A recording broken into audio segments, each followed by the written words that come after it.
నమస్కారం victory media news కి స్వాగతం. ముందుగా హెడ్లైన్స్ చూద్దాం. ఆర్టికల్ 370తో జమ్మూ కాశ్మీర్ స్వేచ్ఛగా ఊపిరి పీల్చుకుంటుంది. ప్రధాని నరేంద్ర మోదీ. చంద్రబాబు పేరు చెబితే మోసాలు వంచనలే గుర్తొస్తాయి. వైఎస్ఆర్ చేయూత సభలో సీఎం జగన్మోహన్ రెడ్డి. నవనిర్మాణ శక్తి ఆధ్యాత్మికతను లభిస్తుంది. GVMC joint director Srinivasarao. Queen events ఆధ్వర్యంలో ఘనంగా మహిళా దినోత్సవ వేడుకలు. పలువురు మహిళలకు అవార్డులు పంపిణీ. ఇక డీటెయిల్స్ చూస్తే ఆర్టికల్ 370 రద్దు అనంతరం జమ్మూ కాశ్మీర్ స్వేచ్ఛగా ఊపిరి పీల్చుకుంటోందని ప్రధాని నరేంద్ర మోదీ అన్నారు. గురువారం బక్షీ స్టేడియంలో నిర్వహించిన సభలో మోదీ మాట్లాడుతూ ఆర్టికల్ 370 పై ఒక్క జమ్మూ కాశ్మీర్ నే కాదు యావత్ దేశాన్ని కాంగ్రెస్ పార్టీ చాలా కాలంగా తప్పుదోవ పట్టిస్తుందని విమర్శించారు. ఈ సందర్భంగానే 6,400 కోట్ల విలువైన పలు అభివృద్ధి ప్రాజెక్టులకు ప్రధాని మోదీ ప్రారంభించారు. ఈ ప్రాంతాన్ని దేశానికి కరీటిగా అభివర్ణిస్తూ రైతుల సాధికారత, పర్యాటక అవకాశాల నిర్మాణాలను బాటలు వేస్తాయని తెలిపారు.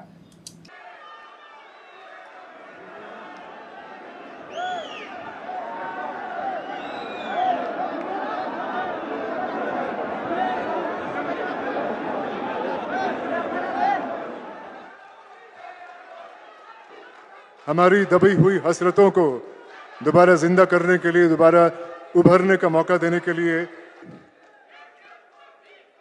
भारत सरकार के साथ साथ आप पोषण का भी काम कर रही हो। भारत सरकार का पोषण का बड़ा अभियान है। आप जिस प्रोडक्ट को लेकर के बाजार में गई हो उसके कारण न्यूट्रिशन के जो इश्यूज होते हैं उसको भी एड्रेस कर रही हो। आप एनवायरनमेंट की भी चिंता कर रही हो और आप वैल्यू एडिशन भी कर रही हो। एक साथ आप अनेक काम कर रही हो। मैं आपको और आपकी पूरी टीम को बहुत बहुत बधाई देता हूं और मैं आज आप सबसे मुझे बात करने का मौका मिला, मैं आप सबका बहुत आभारी हूं और मैं समझता हूं आगे का कार्यक्रम आप बताइए अब मुझे क्या करना है। सब हम बड़े खुलूस, बड़े अदब और बड़ी विनम्रता से आपसे गुजारिश करते हैं कि आप हमें अपने विचारों, अपनी भावनाओं और अपने शब्दों का आशीर्वाद दें। माननीय प्रधानमंत्री श्री नरेंद्र जी मोदी,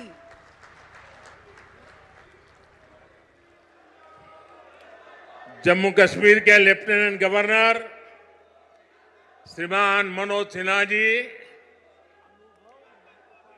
केंद्रीय मंत्रिमंडल के मेरे सहयोगी डॉक्टर जितेंद्र सिंह जी, संसद में मेरे साथी, इसी धरती के संतान गुलाम अली जी और जम्मू कश्मीर के मेरे प्यारे भाई और बहनों, धरती के स्वर्ग पर आने का ये एहसास, ये अनुभूति शब्दों से परे है। प्रकृति का ये अनुपम स्वरूप, ये हवा, ये वादियां, ये वातावरण और उसके साथ आप कश्मीरी भाई बहनों का इतना सारा प्यार। और मुझे बता रहे थे गवर्नर साहब के स्टेडियम के बाहर भी जम्मू कश्मीर के सभी लोग मौजूद हैं। 285 ब्लॉकों से भी करीब 1 लाख लोग टेक्नोलॉजी के जरिए जुड़े हुए हैं। मैं जम्मू कश्मीर की आवाम का आज हृदय से अभिनंदन करता हूं। ये वो नया जम्मू कश्मीर है जिसका इंतजार हम सभी को कई दशकों से था। ये वो नया जम्मू कश्मीर है जिसके लिए डॉक्टर श्यामा प्रसाद मुखर्जी ने बलिदान दिया था। इस नए जम्मू कश्मीर की आंखों में भविष्य की चमक है। इस नए जम्मू कश्मीर के इरादों में चुनौतियों को पार करने का हौसला है। आपके इन मुस्कुराते चेहरे देश देख रहा है और आज 140 करोड़ देशवासी सुकून महसूस कर रहे हैं। यहां से स्वदेश दर्शन योजना के तहत 6 परियोजनाएं देश को समर्पित की गई है। इसके अलावा स्वदेश दर्शन स्कीम के अगले चरण का भी शुभारंभ हुआ है। చంద్రబాబు పేరు చెబితే మోసాలు వంచనలే గుర్తొస్తాయని రాష్ట్ర ముఖ్యమంత్రి వైఎస్ జగన్మోహన్ రెడ్డి అన్నారు. అనకాపల్లి జిల్లా కసింకోటలో వైఎస్ చేయూత కార్యక్రమంలో భాగంగా 4వ విడత పంపిణీ కార్యక్రమం నిర్వహించారు. ఈ సందర్భంగా సీఎం జగన్ మాట్లాడుతూ దత్తపుత్రుడి పేరు చెబితే వివాహ వ్యవస్థకే మచ్చగా గుర్తొస్తాడని, కార్లను మార్చినట్టు భార్యలను మార్చేస్తున్నాడని, వీరిద్దరూ కలిసి 2014లో వాగ్దానాలు ఇచ్చి మోసం చేశారని, బ్యాంకుల్లో పెట్టిన బంగారం విడిపిస్తానంటూ దాఖా చేశారని సీఎం జగన్ ఆరోపించారు.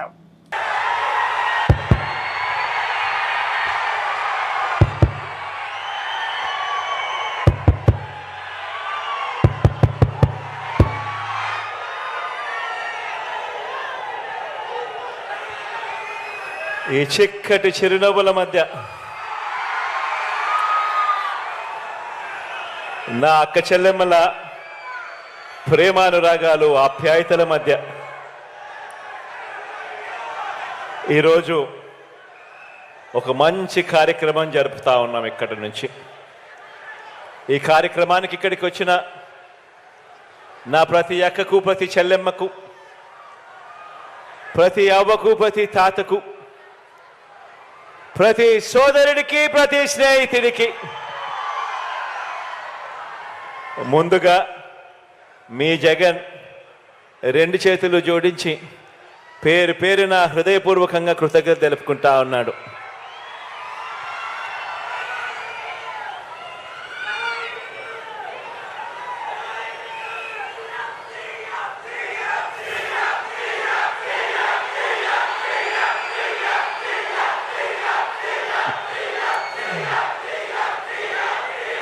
అంతర్జాతీయ మహిళా దినోత్సవానికి ముందు రోజున నా అక్క చెల్లెమ్మల ఆత్మగౌరవానికి, ఆర్థిక సాధికారతకు అత్యధిక ప్రాధాన్యం ఇస్తూ ఈ 58 నెలల పరిపాలనలో ప్రతి అడుగు కూడా నా అక్క చెల్లెమ్మలకు తోడుగా ఉంటూ ఈరోజు ఆ అడుగుల్లో భాగంగా వైఎస్ఆర్ చేయూత అనే కార్యక్రమాన్ని మీ అందరి సమక్షంలో ఈ అనకాపల్లి నుంచి ఈ మంచి కార్యక్రమానికి శ్రీకారం చుడతా ఉన్నాం. భారతదేశ చరిత్రలోనే ఈ భారతదేశంలో ఉన్న 28 రాష్ట్రాల్లో అక్క చెల్లెమ్మల సాధికారత పట్ల ఇంతటి చిత్తశుద్ధి చూపించిన ప్రభుత్వం దేశంలోనే ఎక్కడా కూడా లేదు. ఒక్క మీ బిడ్డ ప్రభుత్వం అని చెప్పడానికి గర్వంగా చెప్తా ఉన్నాను ఈ సందర్భంగా. నవ నిర్మాణం చేసే శక్తి ఆధ్యాత్మికతకు మాత్రమే ఉంటుందని, అటువంటి మంచి సమాజం కోసం పాటుపడుతున్న ప్రజాపిత బ్రహ్మకుమారిస్ విశ్వవిద్యాలయం అభినందనీయమని GVMC joint director Yadagiri Srinivas అన్నారు. గురువారం విశాఖ ప్రెస్ క్లబ్ లో బ్రహ్మకుమారిస్ శివ జయంతి ఉత్సవాలు ఘనంగా నిర్వహించారు. ఈ సందర్భంగా ఆయన మాట్లాడుతూ సమాజంలో ఆధ్యాత్మిక కార్యక్రమాలు ఎంతో ప్రశాంతతను కలిగిస్తాయన్నారు. ఈ కార్యక్రమంలో సింహాచలం దేవస్థానం ట్రస్ట్ బోర్డు సభ్యులు గంట్ల శ్రీను, బ్రహ్మకుమారిస్ సంస్థల ప్రతినిధి రమ్మక్కతో పాటు పలువురు సభ్యులు పాల్గొన్నారు.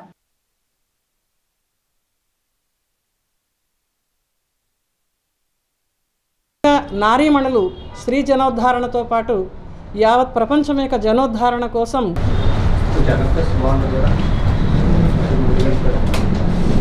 శాంతి ప్రజాపిత బ్రహ్మకుమారి ఈశ్వరీయ విశ్వవిద్యాలయము మహాశివరాత్రి వేడుకలని మొదలుపెట్టింది. మహాశివరాత్రి అంటే పరమశివుడైనటువంటి ఆ పరంజ్యోతి స్వరూపుడైనటువంటి పరమేశ్వరుడు భూమి మీద అవతరించిన దానికి స్మృతి చిహ్నంగానే ఈ యొక్క మహాశివరాత్రి. శివరాత్రి రోజు అందరూ ఉపవాస జాగరణాలు చేస్తూ ఉంటారు. అయితే మేము ఈరోజు విశేషంగా ఆ ఉపవాస జాగరణల రహస్యం కూడా తెలియజేయదలుచుకున్నాము. ఆ శివ పరమాత్ముని యొక్క పరిచయాన్ని కూడా తెలియచేయాలనుకుంటున్నాము. అయితే మనందరం కూడా ద్వాదశ జ్యోతిర్లింగాల్ని ఆరాధిస్తూ ఉంటాము. శివలింగంలో మనం చూసినట్లయితే 3 గీతలు ఉండి మధ్యలో ఒక జ్యోతి ఉంటుంది. ఆ 3 గీతలే బ్రహ్మ, విష్ణు, శంకర్. ఆ త్రిమూర్తులకి రచయిత అయినటువంటి ఆ భగవంతుడు, పరమాత్ముడు, ఆ పరంజ్యోతి స్వరూపుడైన పరమేశ్వరుడే శివుడు. శివ అంటే కళ్యాణకారి, మంగళకారి, మేలు చేసేటువంటి వాడు. ఈ కలియుగం అనేటువంటి కాలరాత్రిలో, వికారపూరితమైనటువంటి ఈ కాలరాత్రిలో ఆ పరమశివుడైనటువంటి పరమాత్మ భూమిపై అవతరించి వికారాల ద్వారా ఉన్నటువంటి ఈ పత్త ప్రపంచాన్ని, ఈ భ్రష్టాచారి ప్రపంచాన్ని పావనంగా చేయడానికి పాపకటేశ్వరుడైనటువంటి, ముక్తిదాత అయినటువంటి, జ్ఞానసాగరుడైనటువంటి ఆ నిరాకార జ్యోతిర్బిందు స్వరూపుడైన పరమాత్మ అవతరించిన స్మృతి దివసానికే ఈ శివరాత్రిగా మేము జరుపుకుంటున్నాము. అయితే ఉపవాసం చేస్తాము. ఉప అంటే భగవంతుడికి సమీపంగా ఉండడం, వాసం. ఉపవాసం. ఉప అంటే సమీపంగా, వాసం అంటే నివసించడం. సో మనం ఎప్పుడైతే వారిని స్మృతి చేస్తూ ఉంటామో, వారికి సమీపంగా ఉంటామో, వారిలో ఉన్నటువంటి గుణాలన్నీ కూడా మనలో నిండుతూ ఉంటాయి. ఇది ఆధ్యాత్మిక రహస్యం. జాగరణ అంటే జాగృతి. మనలో ఉన్నటువంటి బలహీనతలేంటి, మనలో ఉన్నటువంటి శక్తులేంటి, ముఖ్యంగా నేనెవరు అనేటువంటి జాగృతి. నేను దేహాన్ని కాదు, నేను ఒక చైతన్య జ్యోతిర్బిందు స్వరూపమైనటువంటి ఆత్మను. దేహం అనుకుంటే అంధకారము, జ్యోతిర్బిందు స్వరూపం ఆత్మను నేను అనుకుంటే జాగృతిలోకి వచ్చినట్టు, నిజమైన జాగరణ జరిగినట్టు. ఈ విషయాల్ని పురస్కరించుకొని విశేషంగా విశాఖపట్నంలో విశ్వవ్యాప్తంగా బ్రహ్మకుమారిస్ వారు ఈ యొక్క శివరాత్రి మహోత్సవాల్ని జరుపుతూ ఉన్నారు.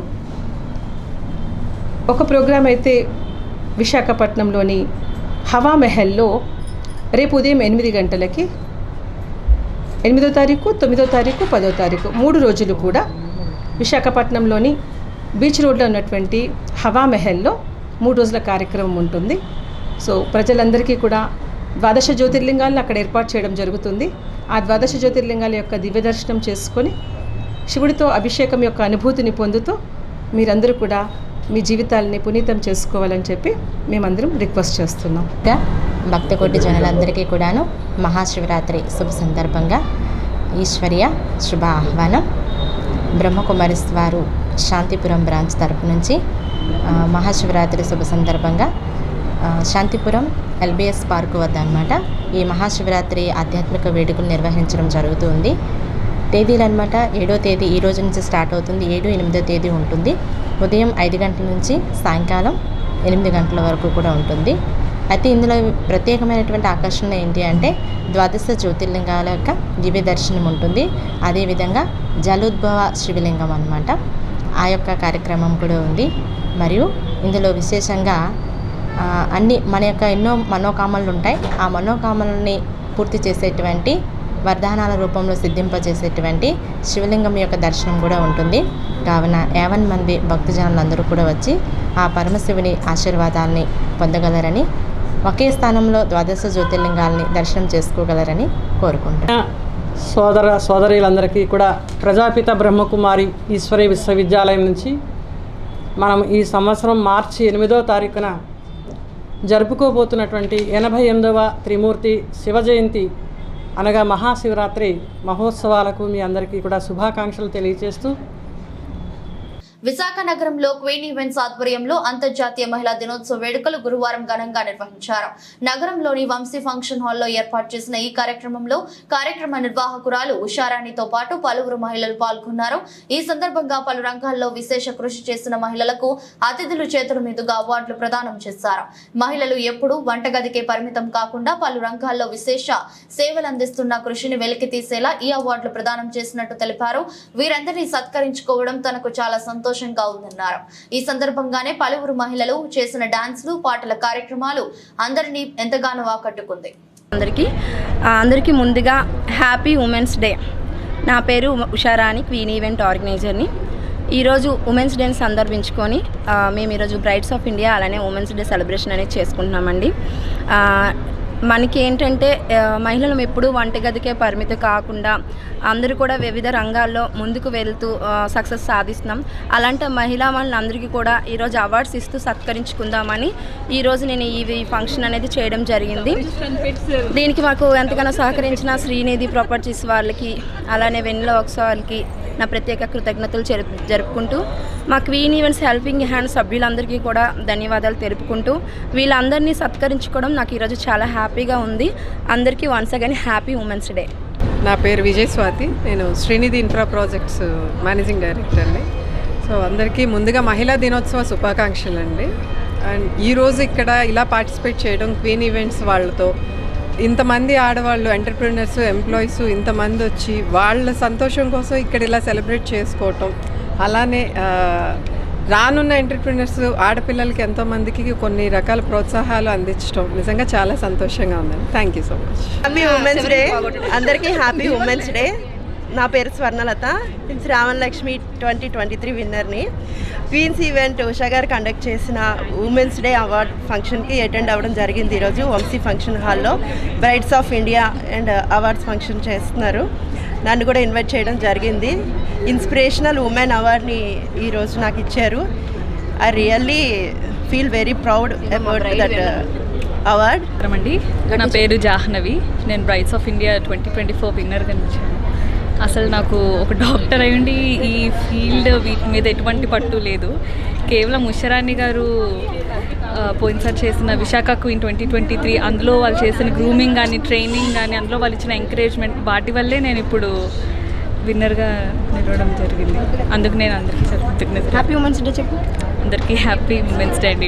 అందరి తలరాతలు ఆ దేవుడు రాస్తే నా తలరాతను నా దేవుడు సీఎం జగన్ రాస్తారని రాష్ట్ర పరిశ్రమల శాఖ మంత్రి గుడివాడ అమర్నాథ్ అన్నారు.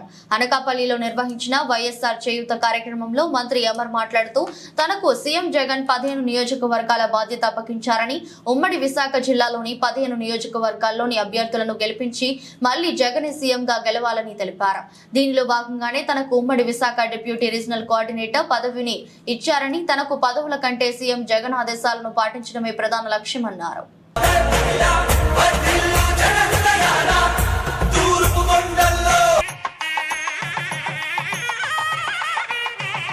జ్యోతి ప్రతిఫలన కార్యక్రమం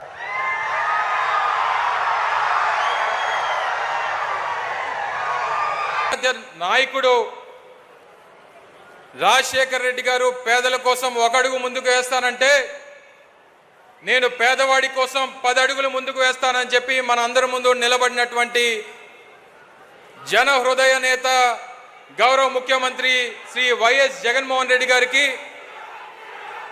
వేదిక మీద ఉన్నటువంటి సహచర మంత్రివర్యులకు, ప్రజాప్రతినిధులకు,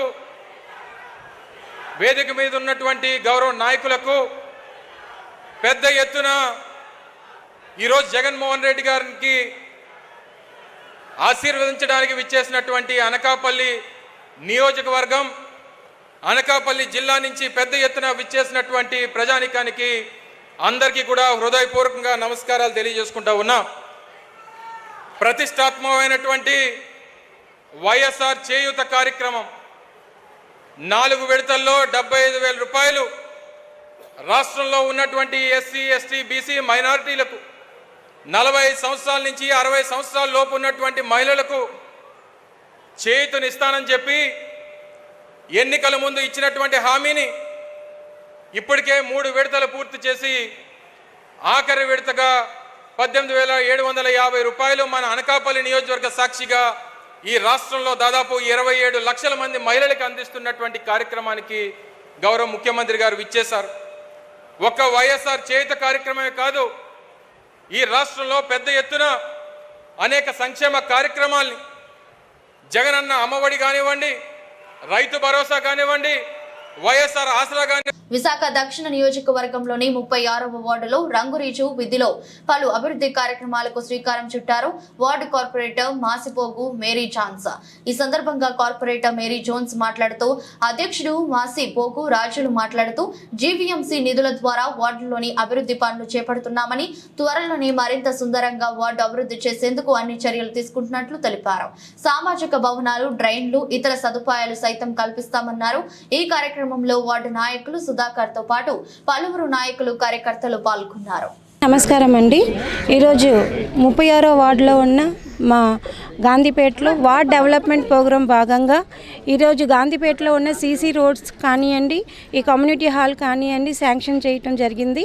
మేము ఎలక్షన్ టైం అప్పుడు ఏదైతే మేము హామీ ఇచ్చామో అది 1 by 1గా చేసుకుంటూ వస్తున్నాము.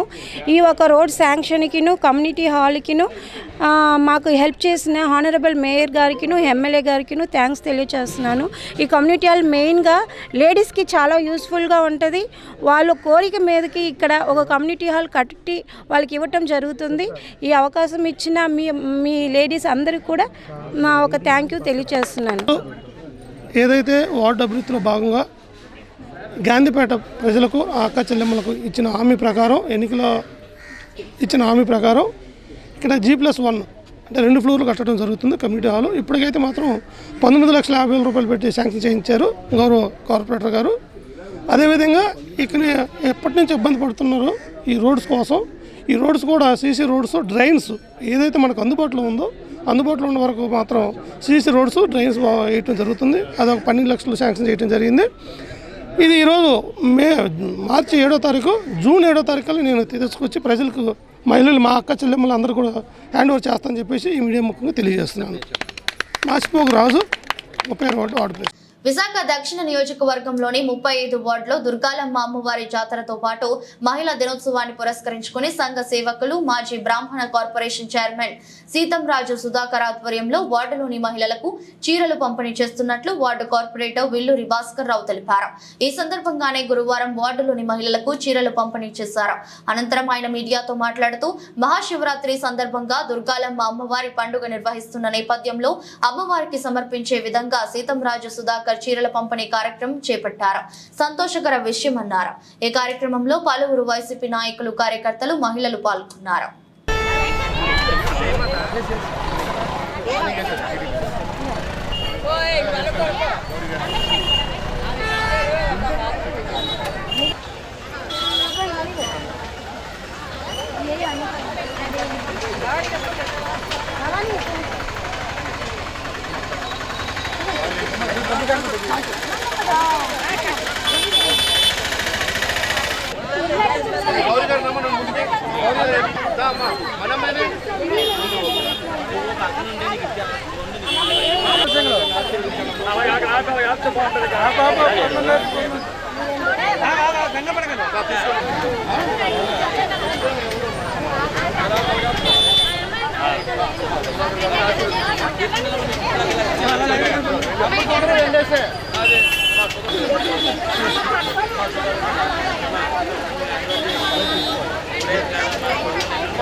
దుర్గాలమ్మ తల్లికి పెట్టి బాగా మొక్కి సుధాకర్ గారు రావాలని చెప్పు. అది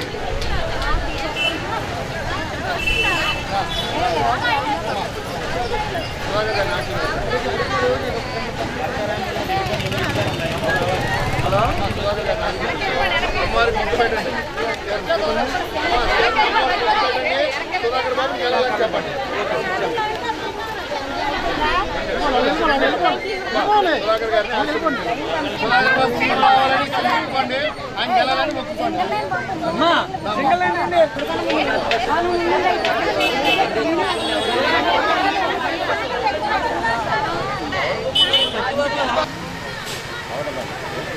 ఆడవాళ్ళ చీరలు మొదలు కాదు పట్టుకో కదా. ఈరోజు ప్రపంచ మహిళా దినోత్సవం సందర్భంగా అలాగే రేపు మహాశివరాత్రి సందర్భంగా మా 35వ వార్డు విశాఖ దక్షిణ నియోజకవర్గం ప్రతి ప్రాంతంలో అమ్మవారి జాతర కానివ్వండి, మహాశివరాత్రి కానివ్వండి, అంబరాన్ అంటే సంబరాలతో అంగరంగ వైభవంగా జరగడం అన్నది అనాదిగా వస్తున్న ఆచారం. అటువంటి ఆచారానికి ఈరోజు దుర్గాలమ్మ అమ్మవారి జాతరలో ప్రతి ఒక్క ఇంట్లోని కూడా అమ్మవారికి ఒక చీర, ఒక మహిళా సోదరిమణులకి మహిళా దినోత్సవం సందర్భంగా ఆ సీతంరాజు సుధాకర్ గారి ఆర్థిక ధన సహాయంతో ప్రతి ఒక్క సోదరిమణికి కూడా చీరని కానుకగా, చిరుకానుకగా ఇచ్చి ఈరోజు అమ్మవారికి ప్రతి ఒక్కరు కూడా ఇంటింటా కూడా అమ్మవారికి ఆ చీర మొక్కుబడిగా మొక్కు చెల్లించేటట్టుగా రాబోయే రోజుల్లో విశాఖ దక్షిణ నియోజకవర్గానికి ఆయన ప్రాతినిధ్యం వహించేలాగా, అలాగే సీతంరాజు సుధాకర్ గారికి సీటు వచ్చేందుకు కానివ్వండి, అలాగే విజయానికి కానివ్వండి ఎటువంటి విఘ్నాలు కూడా ఉండకూడదని చెప్పేసి ఈరోజు అమ్మవారి జాతర సందర్భంగా, మహాశివరాత్రి సందర్భంగా ప్రతి ఒక్కరికి కూడా అంటే పేరున కూడా ఈవేళ అమ్మవారికి ప్రత్యేక పూజలు నిర్వహించి మహిళా సోదరిమణులందరికీ కూడా చీరల పంపిణీ కార్యక్రమం ఏర్పాటు చేయడం అయింది. నిజంగా మహిళా సోదరిమణులందరూ కూడా ఒక సొంత అన్నదమ్ములు ఏ విధంగా అయితే ఇంట్లో తీసుకొచ్చి పండగలో ఒక చీర పెడతారో చీర సార ఏ విధంగా అయితే పెడతారో అదేవిధంగా ఈరోజు ప్రతి ఒక్కరికి కూడా ప్రతి ఒక్క ఇంటికి కూడా 35వ వార్డు ప్రాంతంలో ఉన్న ప్రతి ఒక్కరికి కూడా సుమారు 10,000 మంది మహిళలు ఉన్న ఈ యొక్క ప్రాంతంలో 10,000 మందికి కూడా ఈరోజు ఆ వారి ఆర్థిక సహకారంతో ఈరోజు చీరల పంపిణీ కార్యక్రమం చేయడం జరుగుతుందని చెప్పేసి మీకు మీడియా ద్వారా తెలియజేస్తా ఉన్నాను. బీసీలతో టీడీపీకి ఉన్న అనుబంధం విడదీయలేనిదని ఎమ్మెల్సీ దువ్వారపు రామారావు అన్నారు. విశాఖలోని టీడీపీ కార్యాలయంలో ఆయన మాట్లాడుతూ వైసీపీ చేస్తున్నది అబద్ధపు వాగ్దానాలు. 5 ఏళ్ల కాలంలో బీసీలకు వైసీపీ నయా పైసా రుణ సౌకర్యం కలగచేయలేదన్నారు. టీడీపీ హయాంలో బీసీ సబ్ ప్లాన్ 10,000 కోట్ల బడ్జెట్ కేటాయింపులు చేశారని, వైసీపీ మాత్రం 75,000 కోట్లు బీసీ నిధులను ఇతర అవసరాలకు మళ్లించారని పేర్కొన్నారు. టీడీపీ అధికారంలోకి వస్తే కులగణన చట్టబద్ధం చేస్తామని, చంద్రన్న బీమా పథకాన్ని 10 లక్షలకు పునరుద్ధరిస్తామని స్పష్టం చేశారు. పవన్ కళ్యాణ్ గారి సమక్షంలో ఒక ఉమ్మడి బీసీ డిక్లరేషన్ ఒకటి ఆ రోజు ప్రజల ముందు తీసుకురావడం అనేది మనం రాష్ట్ర వ్యాప్తంగా కూడా అందరూ చూసాం. మొదటి నుంచి కూడా తెలుగుదేశం పార్టీ బీసీలతో మమేకమైంది. అది సంక్షేమం కావచ్చు, లేకపోతే బీసీ నాయకత్వం కావచ్చు. మొదటి నుంచి కూడా తెలుగుదేశం పార్టీలోనే బీసీ నాయకత్వం ఎదిగింది. స్వర్గీయ నందమూరి తారక రామారావు గారు ముఖ్యమంత్రి ఉన్న సమయంలో బీసీ నాయకత్వాన్ని ఒక పెంచిన నాయకుడు మహనీయుడు ఆయనైతే, మా అధినాయకుడు ప్రీత చంద్రబాబు నాయుడు గారు బీసీ నాయకత్వాన్ని మరింత ఉన్నతమైన స్థానాలకు తీసుకెళ్ళి ఒక మహోన్నతమైన పొజిషన్ అయిన రాష్ట్రంలో బీసీ నాయకులకి కల్పించిన విషయాన్ని ఒకసారి గుర్తు చేస్తున్నాను. ఇక అనేక కార్యక్రమాలు స్వర్గీయ నందమూరి తారక రామారావు ఏదైతే కూడు గుడ్డ నీడ అని ఒక స్లోగన్తో ఆయన అప్పుడు సంక్షేమం మొదలుపెట్టారో, ఆ సంక్షేమాన్ని పతాక స్థాయికి తీసుకెళ్లిన వ్యక్తి గౌరవశ్రీ చంద్రబాబు నాయుడు గారు. మేము మొదటి నుంచి కూడా ఒకటే చెప్తున్నాం, బీసీలకి తెలుగుదేశం పార్టీకి ఉన్న అనుబంధం విడదీయలేదు. ఎందుకంటే నేను ఇంతకుముందు కూడా చెప్పినట్టుగా బీసీ నాయకత్వం ఎదిగింది తెలుగుదేశం పార్టీలో. ఈ రోజున ఏదైతే ఈ నాయకులు వైఎస్ఆర్సీపీ నాయకులు చెప్తున్నారో సంక్షేమని లేకపోతే బీసీలకి ఒక సమాజ స్థాపన అని అంటున్నారు, ఇవన్నీ కూడా చాలా ఫాల్స్ ప్రామిస్లు అని చెప్పి తెలుగుదేశం పార్టీ పరంగా నేను తెలియజేస్తున్నాను. ఈ మధ్యకాలంలో అందరూ కూడా అన్ని కాన్స్టిట్యున్సీలో కూడా వైఎస్ఆర్సీపీ నాయకులు సాధికార సామాజికేతలని చేశారు. అంటే వాళ్ళు చెప్పుకోవడానికి ఏముందని సాధికారేతలు చేశారని చెప్పి నేను తెలుగుదేశం పార్టీ నాయకుడిగా ప్రశ్నిస్తున్నాను. ఎందుకంటే ఈ 5 సంవత్సరాల కాలంలో ఏ ఒక్క బీసీ సామాజిక వర్గానికైనా ఒక్క నయా పైసా రుణ సౌకర్యాన్ని ఈ ప్రభుత్వం కల్పించిందని చెప్పి నేను క్వశ్చన్ చేస్తున్నాను. అది నిజం కూడా. అందరు బీసీలు అందరికీ కూడా తెలుసు, బీసీ బిడ్డలందరికీ కూడా ఈ విషయం తెలుసు. అనేక పథకాలు ఈ 5 సంవత్సరాల కాలంలో పూర్తిగా నిర్వీర్యం చేసిన అసమర్థ ప్రభుత్వం వైఎస్ఆర్సీపీ ప్రభుత్వం అని చెప్పి నేను చెప్తున్నాను. ఎందుకంటే బీసీ సప్లాన్ అనేది తెలుగుదేశం పార్టీ హయాంలో 14-19 మధ్య చంద్రబాబు నాయుడు ముఖ్యమంత్రిగా ఉన్న సమయంలో సుమారుగా 10,000 కోట్లు చెప్పిన బడ్జెట్ అలొకేషన్ చేసి 4.5 సంవత్సరాల కాలంలో 36,000 కోట్లు ఖర్చు చేసిన ఘనత చంద్రబాబు నాయుడు గారి. వీళ్ళు వైఎస్ఆర్సీపీ ప్రభుత్వ పరంగా 15,000 కోట్లు చెప్పిన బడ్జెట్లో ప్రొవిజన్ చూపించి 75,000 కోట్లని ఈ రోజున అనేక ఇతర కార్యక్రమాలకి మళ్ళించిన చరిత్ర వైఎస్ఆర్సీపీ. అంటే బీసీలకు జరిగిన ద్రోహం అంతా ఇంత కాదు. 75,000 కోట్ల బీసీ నిధుల్ని ఇతర అవసరాలకు మళ్లించిన ప్రభుత్వం వైఎస్ఆర్సీపీ ప్రభుత్వం. అదొక కారణమైతే, రెండవది బీసీలకు ఏదైతే స్థానిక సంస్థల్లో 20% రిజర్వేషన్స్ స్వర్గీయ నందమూరి తారక రామారావు గారు కల్పించారో, ఆ స్థానిక సంస్థలో ఉన్న రిజర్వేషన్స్ని 34% చేసిన మహోన్నతమైన వ్యక్తి చంద్రబాబు నాయుడు గారు. అంటే తద్వారా బీసీలకి అనేక సర్పంచ్ పదవులు, ఎంపీటీసీలు, జడ్పీటీసీలు, కౌన్సిలర్సు, కార్పొరేటర్సు, మండల అధ్యక్షులు, జిల్లా పరిషత్ అధ్యక్షులు అనేక పదవులు 16,800 పదవులు వివిధ పోస్టుల్లో బీసీ వర్గాలకి పొందిన విషయాన్ని గుర్తు చేస్తున్నాను. మరి ప్రభుత్వం వచ్చిన తర్వాత స్థానిక సంస్థల్లో ఏదైతే 34% రిజర్వేషన్స్ ఉన్నాయో దాన్ని 24% కోత విధించడం ద్వారా ఈ అసమర్థ ప్రభుత్వం సుమారుగా 16,800 పోస్టుల్ని బీసీలు దూరం చేసింది. వార్తలు ముగించే ముందు మరోసారి హెడ్లైన్స్. ఆర్టికల్ 370తో జమ్మూ కాశ్మీర్ స్వేచ్ఛగా ఊపిరి పీల్చుకుంటుంది ప్రధాని నరేంద్ర మోదీ. చంద్రబాబు పేరు చెబితే మోసాలు వంచనలే గుర్తొస్తాయి. వైఎస్ఆర్ చేయూత సభలో సీఎం జగన్మోహన్ రెడ్డి. నవనిర్మాణ శక్తి ఆధ్యాత్మికతను లభిస్తుంది. GVMC joint director Srinivasarao. Queen events ఆధ్వర్యంలో ఘనంగా మహిళా దినోత్సవ వేడుకలు. పలువురు మహిళలకు అవార్డులు పంపిణీ. ఈ దృశ్య బులెటిన్ మరో బులెటిన్లో మళ్ళీ కలుద్దాం. అంతవరకు సెలవు. నమస్కారం.